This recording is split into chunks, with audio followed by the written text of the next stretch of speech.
আপু, আপনি সারাদিন বাসায় কি করেন? আপনার কি কোনো কাজ নেই? আপনি সারাদিন কি মোবাইল চালান নাকি? আর সারাদিন পরে ভাইয়া পাশে আসলে ভাইয়াকে দিয়ে কাজ করেন, তরকারি কাটেন, মাংস কাটেন, রান্না করান।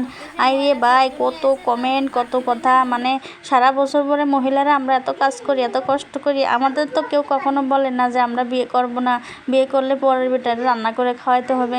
তো আমি একটা ভিডিও পোস্ট করছিলাম, আমার হাজব্যান্ড আমাকে মাংস কেটে হেল্প করতেছে। তো সেই ভিডিওতে যে কত ভাইয়ারা কমেন্ট করছে যে আমি বিয়েই করব না, বিয়ে করলে বউয়ের গোলাম হয়ে যাইতে হবে, বউকে রান্না করে খাওয়াইতে হবে, থালা বাসন মাজতে হবে, কত কি কমেন্ট।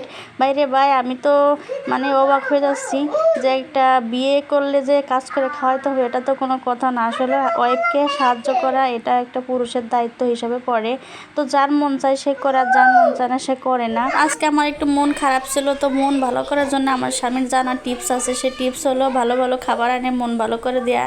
তো দেখেন, আমার জন্য আমার স্বামী রসগোল্লা আর পরোটা নিয়ে আসছে। তো এটা কে কে পছন্দ করেন অবশ্যই কমেন্ট করে জানাবেন।